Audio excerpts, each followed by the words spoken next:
Within the past few months, the United States has sanctioned Turkey for buying the S-400 missile defence system from Russia.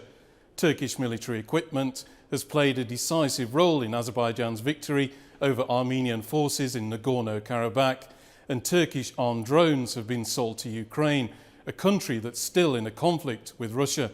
I'm Andrew Hopkins, and I've been speaking one-on-one to the man in charge of Turkey's defence industry, both at home and abroad, Ismail Demir. Ismail Demir, President of Turkey's Defence Industries, thank you very much for talking to TRT World. First of all, I wanted to ask you about the working group that's being set up between Turkey and the United States over the sanctions which have been imposed because of the purchase of the S-400 missile defence system from Russia. What exactly is going to be talked about in this working group? First, I would like to thank you for giving me this opportunity. This working group offer has been proposed by us for so many times and repeatedly in many occasions. And unfortunately, this call was not answered, and we did not have any positive response. Actually, there was no response, as if they thought that there is no need for that kind of working group. But we insisted that there is, because there is a claim, and then we have to understand what this claim is all about. Because from our perspective, there shouldn't be any problem, because they did not know what measures we have taken in the process, and without knowing this and reaching a conclusion from the other side doesn't make sense. So this is a positive step, and this is just very new news for us, and we'll see the process and the formation of the team and working, because this is just the beginning.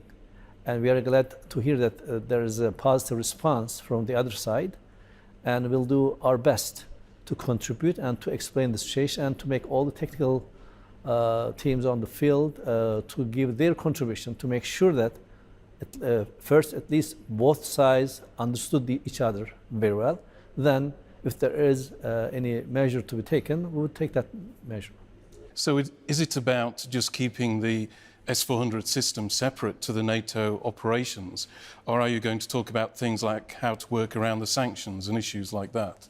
We hope that both will be on the table. The first issue is technical more, but the others also should be discussed, because after the announcement of those sanctions, and there are so many circles, confusions about the implementation of those sanctions. And the written text and the language of those sanctions, if it is just implemented in the way that it was presented written, it's not really, it cannot be extended so broad. But some comments or maybe perceptions would make it much more than what it is actually. So this way it is better for both sides to discuss this, because as far as we understood, the other side is also not so clear about the extensions of it, because there are some things that parties should abide their law and implement that, but there are parties and sides and institutions who might interpret this much broader than what it is.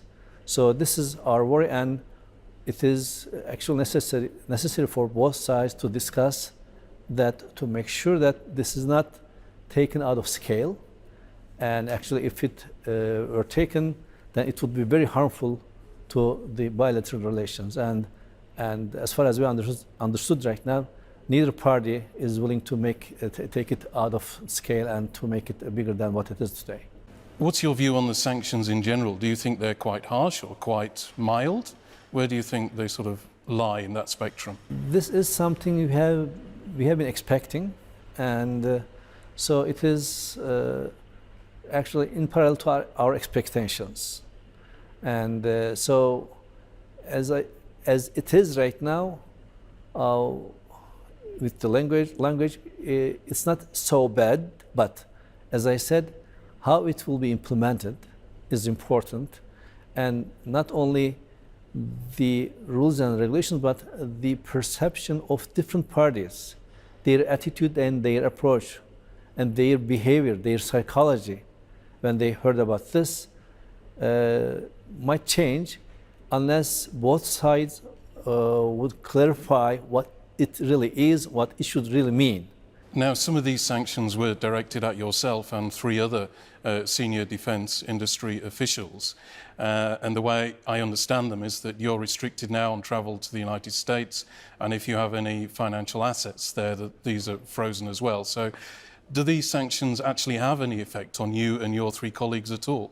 Personally, actually, I lived in the US. I got my education in the US. I have friends there. I wish that I could travel, but if it's not going to happen, I don't care much. I wish that it did not happen, but it's not my decision. And financially, I don't have anything to do with it. But of course, it is not nice to have something like this. And in my personal life, it's not going to have any effect. And in our previous discussions, my expectation, or what I have heard from the US side, that it will be applied to me personally, but I really did not expect that it will be applied to 3 of other colleagues of mine. So it was a kind of surprise, and also it is meaningless because I am leading this institution, this presidency, and I should be, if they want to hold someone responsible, I am the person who will be responsible. But the others are just in the working level of my colleagues, and they just do their job, and and this was kind of strange for me. I also wanted to ask you about the other aspect of these sanctions, which is the restrictions on export licenses of military equipment, defence equipment from the United States to Turkey. So how much is this going to affect the Turkish defence industry? Because I understand there are some programs where you need American equipment to continue supply chains. You're involved in programs for, I believe, F-16 fighter jets for Pakistan, helicopters for Pakistan. So what kind of effect is it going to have on these programs and your industry as a whole? Yeah, these sanctions target President of Defense Industries itself. And there is very little that we directly acquire from the US as presidency. And most of our job is to manage the project. We are project manager. So projects have been run by other companies, and since it is targeting us, and it should only affect the limited amount of goods and equipment that we might acquire from the US. And for the other part, it should not be it should not have any effect as it stands right now. So if it remains like this, the effect will be limited. I wish that it will stay that way. And another benefit of having these working groups and dialogue is to make sure that there is no really exaggeration in a sense. Of course, this effect will be limited. I cannot say that there will be no effect, but this is going to be limited, and we can overcome this. And another effect could be on the export licenses to the third countries of Turkish products. And also, it should not have any meaning because the exports will be carried out by companies to a third country, and we are not going to be directly involved. So logically, it should not affect that export licenses as well. So you think that the programs like you have with Pakistan may not be affected too much, that you can handle the change maybe if there is one? It should not. That's what I mean, the implementation. As it stands, it should not affect. But what is going to be psychology or perception, how the people will understand this is another issue. And actually, if they implement it to the other way, it is it's not what meant by the sanctions. So a company is exporting something a third country, and this is completely out of our circle directly. So it should not affect logically, and so that's what we expect to see.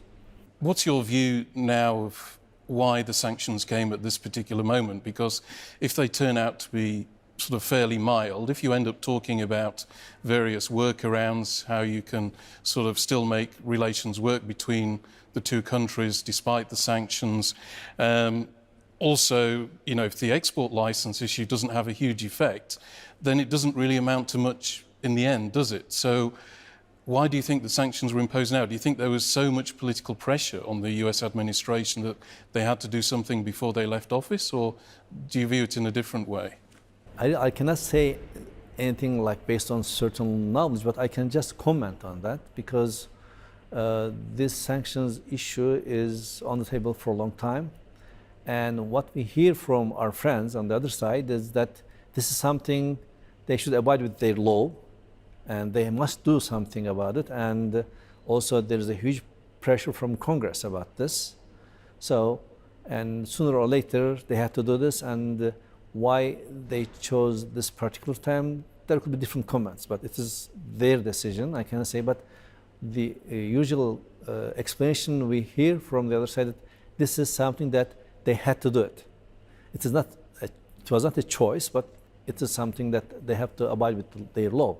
Now, I understand you were one of the people that signed the actual contract to buy the S-400 missile defense system from Russia. At that time, what was sort of going through your mind? Were you thinking this could create some problems for us? There could be sanctions coming our way from the United States. What were you thinking about that sort of issue?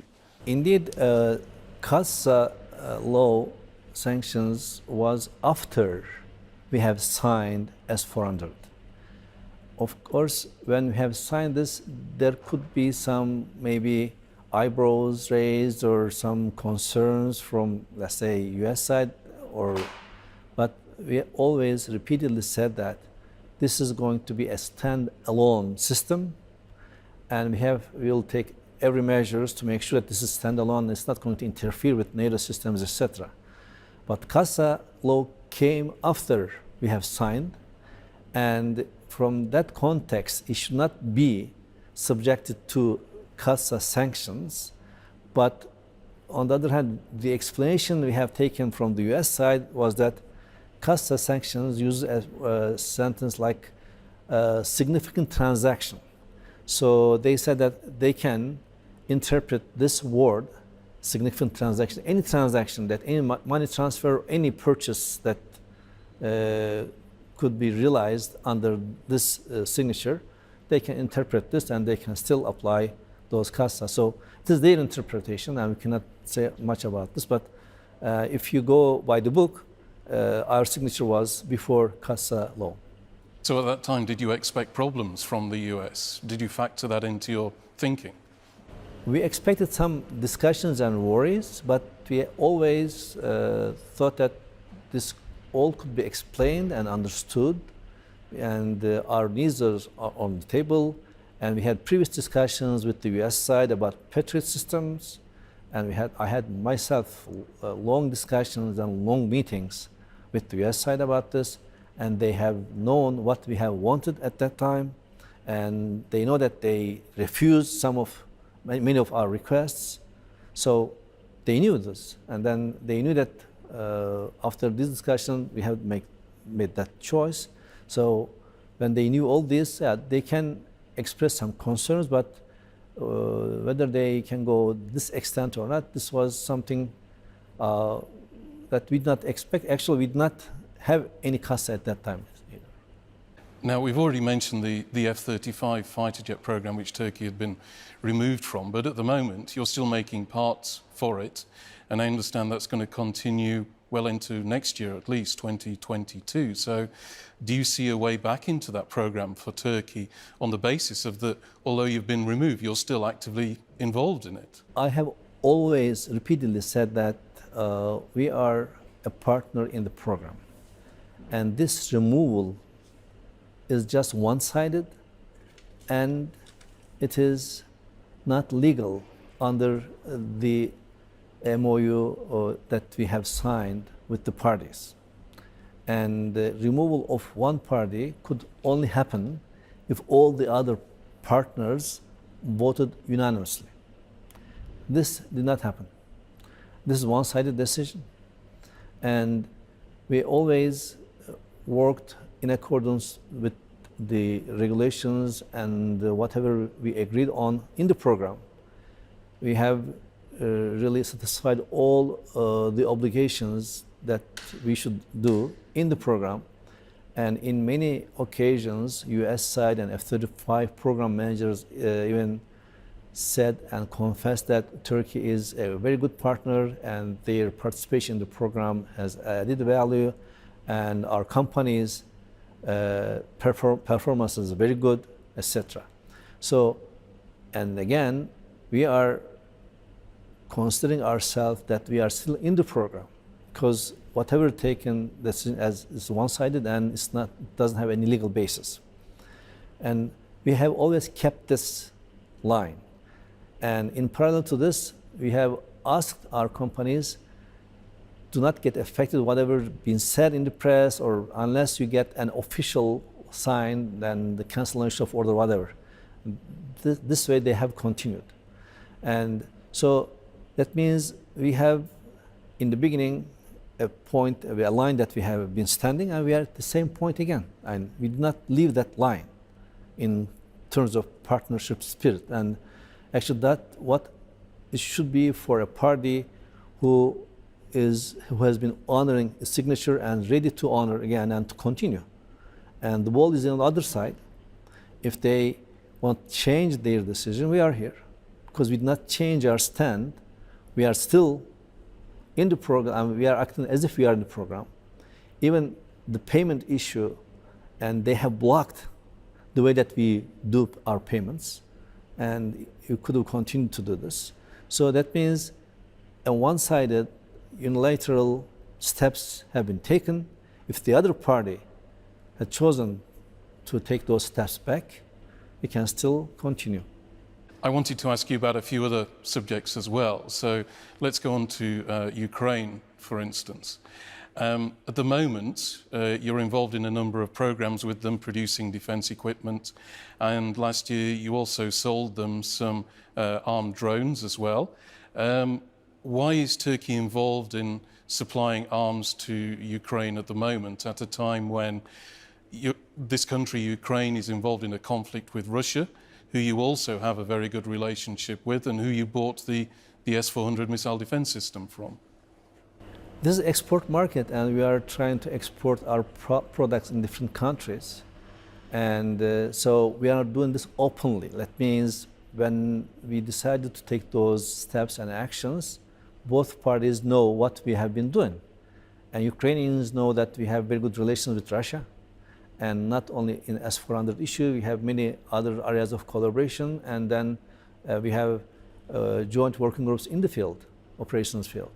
And on the other hand, we have, Turkey declared many times that Crimea issue, our views are clear about Crimea. And so we are exporting our product. So this is some world market, and we are exporting our product. And if both parties knew what we have been doing, so it is something clear, and we are trying to make sure that the peace and stability prevails in the region. I want to ask you about Azerbaijan now. In the middle of last summer, you tweeted when tensions were running high with in the region in Nagorno-Karabakh. You said that the Turkish defense industry is at the disposal of Azerbaijan. What happened after that? Did you supply more military equipment to Azerbaijan? How did things pan out after you gave this message of support? This message was a clear support, because there was really injustice there, and there are occupied territories in Azerbaijan for so many years, and there were so many massacres in the 90s, early 90s. So Azerbaijan, our brother country, trying to save their occupied land. So in this conflict, we have to side with the just side, or right side. And that's how our explanation came, and my explanations came. And by this way, actually, Turkish defense industry in general were in disposal of Azerbaijan, and in this process, of course, many Turkish defense industry products has been used. My institution directly is not a party who would export or deal with the trade, but many companies actually work with them, and we have our companies and our people worked very closely with Azerbaijan colleagues, and of course we did our best to make sure that they have successful. Also, if we can talk about the Turkish defence industry a little bit as well, I understand that it's now more than 70% self-sufficient in terms of providing its own equipment, and now there's an aim of, I think, 100% by 2023. What is the main motivation behind this self-sufficiency? Is it to become like the, I suppose, masters of your own destiny? So you're not in a position where other countries are trying to tell Turkey what to do, and if you don't do what they tell you, they're going to withhold equipment and put sanctions on Turkey. Is this the whole sort of motivation behind this policy? Actually, this is what it is, as you explained it. And when we said 100%, I mean, to be logical, 100%, I interpret this in strategic components and products.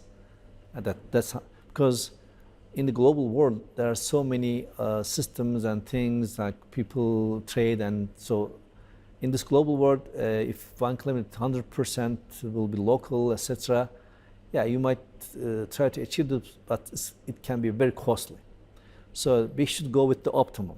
That means in very strategic and necessary components and systems, yeah, we have to be independent.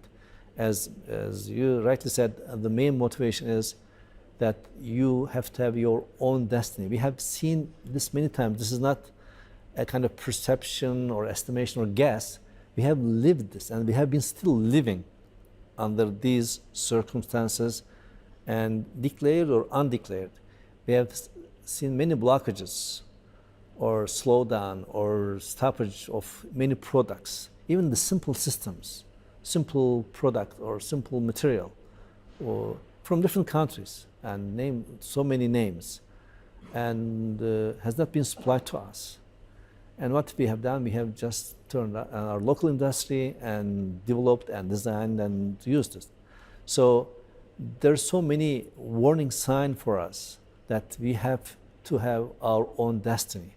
Otherwise, as we have experienced in the past many times, that if you decide to act independently in the region to try to defend your national interest, and someone will block you if you don't obey, if you don't listen, then they start resorting these sanctions and embargoes and or stoppages, etc.